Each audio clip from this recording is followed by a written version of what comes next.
దమ్ముంటే అనేటువంటి సవాళ్ళు కేటీఆర్ గారు ఇప్పటికీ అనేక మార్లు దమ్ము ధైర్యం గురించి మాట్లాడుతున్నటువంటి కేటీఆర్ గారు 2023లో కాంగ్రెస్ పార్టీ పీస్ అధ్యక్షుని హోదాలో రేవంత్ రెడ్డి గారు కొట్టిన దెబ్బకు మీరు మీ పార్టీ ఎక్కడుంది ఒకసారి ఆలోచించి చేయమని కోరుతున్నా. ఆ దెబ్బకు మైండ్ బ్లాక్ అయి మతి తప్పి ఫ్రస్ట్రేషన్లో ఏమేమి మాట్లాడుతున్నావు ఈ 2 సంవత్సరాల ప్రజలంతా కూడా గమనిస్తున్న వేళ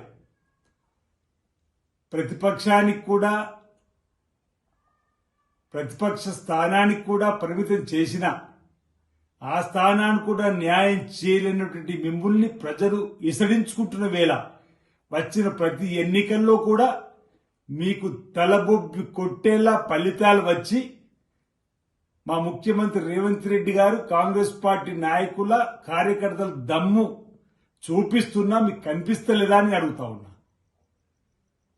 పార్లమెంట్ ఎన్నికల్లో మీరు 0 పరిమితం అయిపోయారు.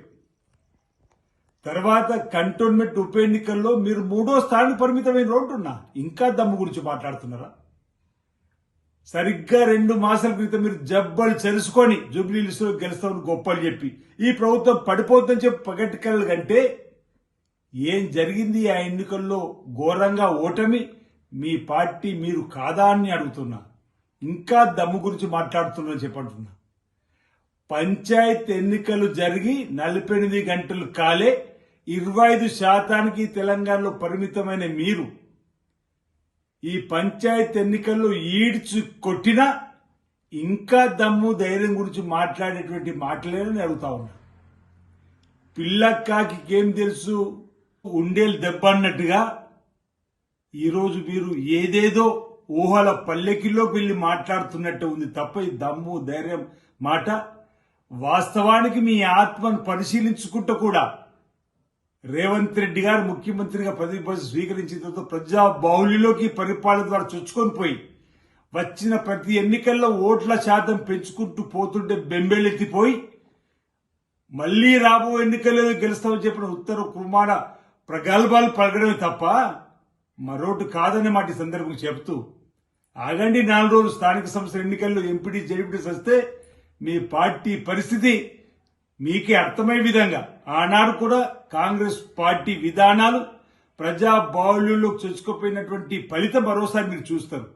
ఆనాడు కూడా రేవంత్ రెడ్డి గారి దెబ్బ, కాంగ్రెస్ పార్టీ దెబ్బ, మా కార్యకర్తల బలం మీకు ఆ ఎన్నికలు కూడా త్వరలోనే తెలిసేటువంటి అవకాశం కూడా మీకు కళ్ళ ముందు ఉంది. మీరు ప్రతి సందర్భంలో కూడా ఈర్ష్య ద్వేషాలతో మాట్లాడేటువంటి మాటలు తప్ప మరొకటి కాదు.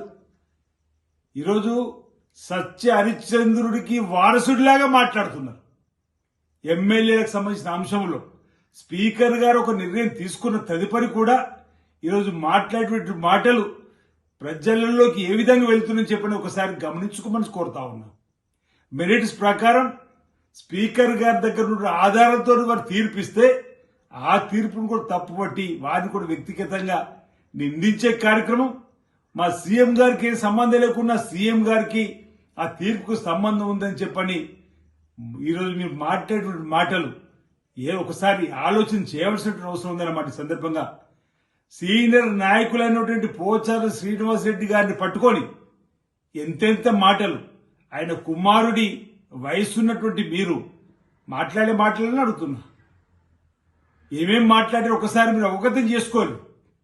మీ తండ్రి వయసు బహుశా శ్రీనివాసరెడ్డి గారి వయసు ఒకటే అనుకుంటా. ఈ విధంగా శ్రీహరి గారిని గురించి కూడా అదే విధంగా రకరకాల వారిని వ్యక్తిగతంగా నిందించడం మానుకోమని చెప్తున్నాం.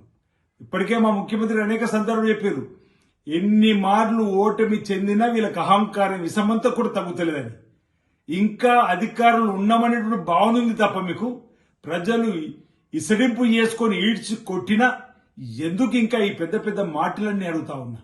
ఒక నియోజకవర్గంకి వచ్చి కాస్త సీట్లు ఎక్కువైందని చెప్పని గొప్పలు చెప్పుకునే క్రమంలో మరొకరిని కించపరచడం అనేది సరికాదు. తెలంగాణ వ్యాప్తంగా 65% పైబడి కాంగ్రెస్ పార్టీని ప్రజలు ఆశీర్వదించారు.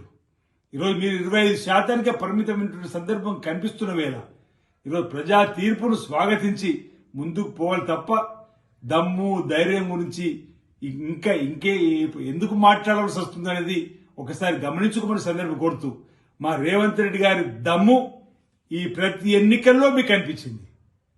కావాల్సిన కేసీఆర్ అడుగుతూ కూడా చెప్తారు రేవంత్ రెడ్డి గారి దమ్మేందో. ఈరోజు ప్రజలు గమనిస్తున్న వేళ ప్రజా బాహుల్యంలోకి కాంగ్రెస్ పార్టీ చొచ్చుకొని పోయింది. కాంగ్రెస్ పార్టీ ప్రజల ఆదరణతో ఏ ఎన్నిక వచ్చినా గెలవడం ఖాయం. వచ్చే అసెంబ్లీ ఎన్నికల్లో కూడా తిరిగి కాంగ్రెస్ పార్టీని ప్రజలు ఆదరిస్తారు. మీరు ప్రతిపక్షానికి కూడా పనికి రాకుండా పోయేటువంటి పరిస్థితి రాబో రోజుల్లో వస్తుందని చెప్పిన సందర్భంగా తెలియజేస్తా ఉన్నాను.